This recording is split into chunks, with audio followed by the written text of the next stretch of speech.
Is up, gamers? Welcome to the channel. I hope you're doing well. Thank you so much for joining me, and today I have a lot of information to cover and go over with you guys. I'm going to go over the quick balance patch update that they just put in today. And then I'm also going to go over this dev update a bit and give you some more of my thoughts about the progression system and monetization system that they're implementing right now. So real quick, all the links to this will be down below in the description, so please feel free to check out these posts for yourself, and feel free to give them your honest opinion and feedback. And then also, if you enjoy this, please like and subscribe to the channel, and also leave a comment if you could, and I very much appreciate that. Anyways, with that out of the way, let's jump into this. First up, we have the balance patch here that'll be going into effect today. So they say the core expansion are considered big units and take extra damage from anti-big units, and splash units deal 50% less damage to core expansion. This is an interesting change. I'm not sure why they're changing it necessarily. I felt like it was fine before, but this is going to be interesting. I'm definitely thinking the anti-big units are going to be extremely strong now. And while, I did think the splash units were very strong already, this, might be a good change. I didn't feel like they were too strong at taking out bases, but, we'll have to wait and see how this plays out. I guess this probably helps the most up against some mortars. I don't like to use the mortars too much. I do think they're still very strong, and so I'm just not a big fan of those, and those were definitely one of the most difficult units to defend against, because people could kind of inch their way forward with the mortars, set them up, and they would have so much range and still do pretty good damage to bases. So it'll actually be pretty interesting to see how this might help, especially going up against mortars, I think. So the main thing to watch out for, though, is going to be the anti-big units, especially the butterfly, I think, and the destroyers. Those are already very strong, I think, right now in the game, and this might make them pretty insane.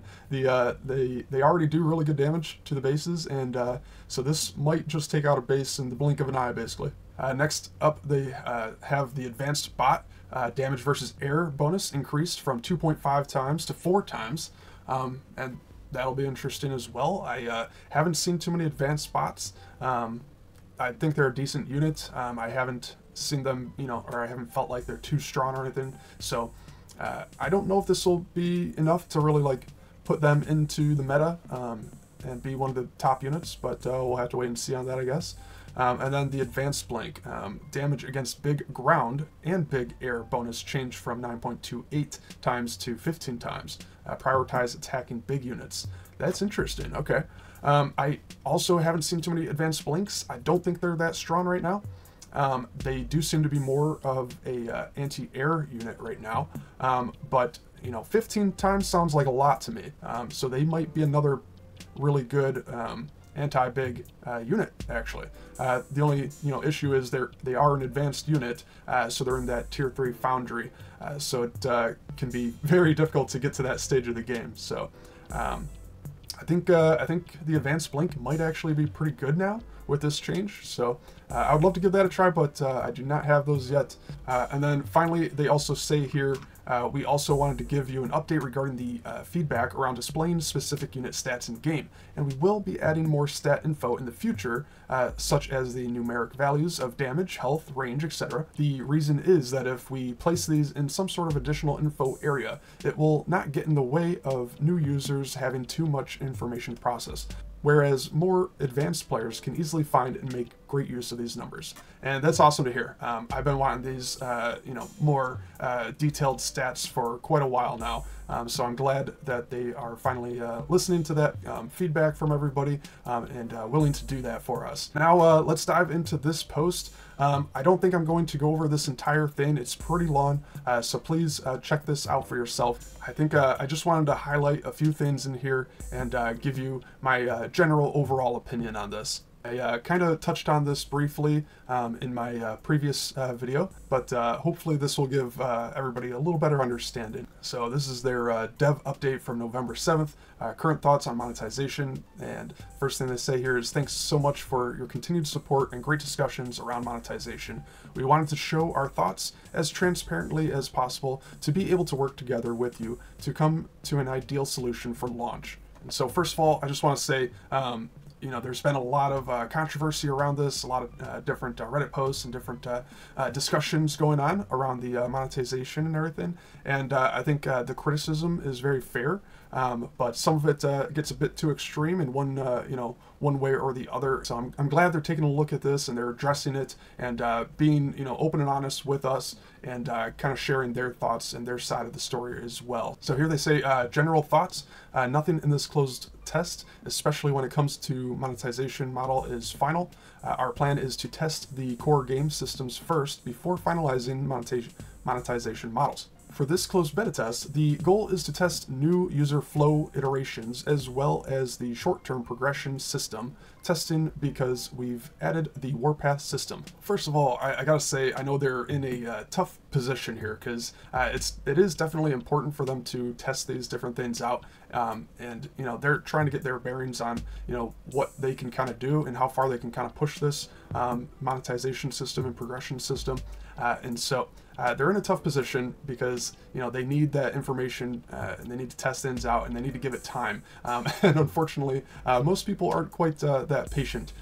Most people want what they want and they want it now. Unfortunately, the biggest issue with this is that it kind of creates a negative first impression, and I'm afraid that might be the most important thing about this game in general, is creating that first impression, like a very good and positive first impression, and it's very hard to do that with this game in particular when the progression system is so slow. The fun of this game comes from playing it with all the different units. And I wouldn't say you need to have all the units in order to have fun in this game, but you need to have a pretty good chunk of them. When you're stuck with only like 10 units, this game really isn't anywhere near as fun as when you have many more options available to you. Perhaps a better compromise could be to just make more units free on that daily rotation. I'm not sure how many it is right now. I think they're doing 4 or 5 units on a free rotation,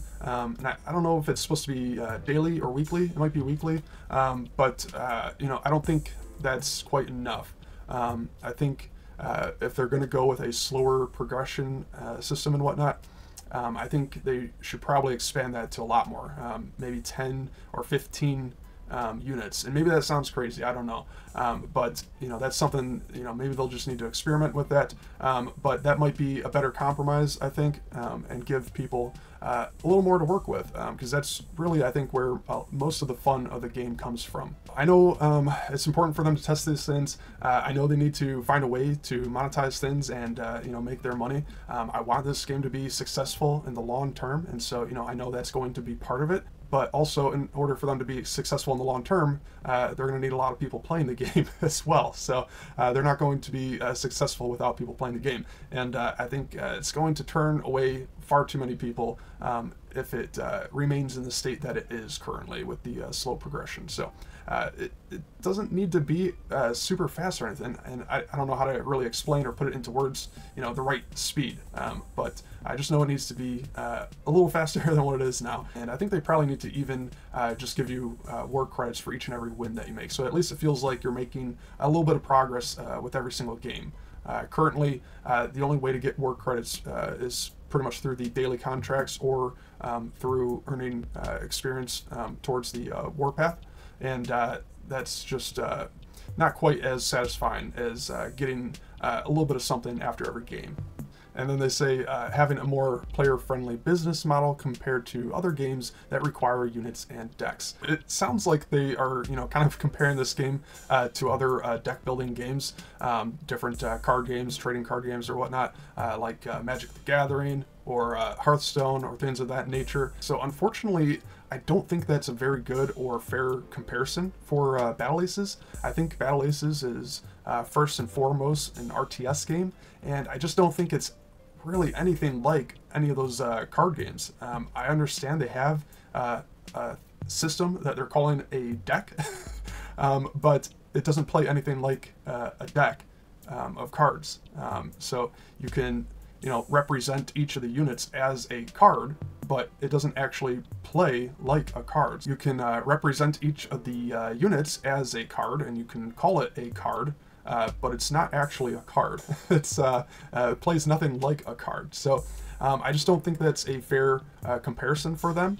I think there's some minor similarities that they can compare battleaces to these other deck building games, and I think there's some a little bit of inspiration that they could draw from those games as well, but they really just cannot follow those same practices, in my opinion. So I hope they don't go down that road. I don't think they will. I think they'll kind of learn from this, and I think they'll take it in the right direction, because honestly I think, in my opinion, that if they don't, this game isn't going to last too long.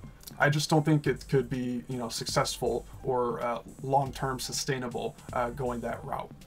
I could be wrong on that, but it does seem like most other gamers would agree with that sentiment as well. And then finally, they say we have time before finalizing a decision. But again, I just have to emphasize the importance of this decision and issue. I think the sooner that they change this and make it more friendly and less of a grind, just speed up the progression, the better for everybody. I think this game has a ton of potential, and I think the first impressions mean a lot. And right now, the first impressions for most people, I think, is going to be pretty sour, unfortunately. I think that can change, and I think they can turn that around very quickly. And, at the end of the day, I still feel pretty confident about this team. I think we need to give them a little bit of time and try to be patient with them, but I do think they'll make the right choices at the end of the day. All right, so that's going to do it for me. I will be going live on YouTube, so please feel free to stop by and check out my stream, and I'd be more than happy to hang out and answer any questions you might have, or just chat about anything that interests you. But I'm going to be grinding some more games and trying to climb that ladder. And again, if you enjoyed this, please like and subscribe to the channel. And if you could leave a comment as well, I'd very much appreciate that. Thank you as always for watching, and I'll see you again soon in the next one.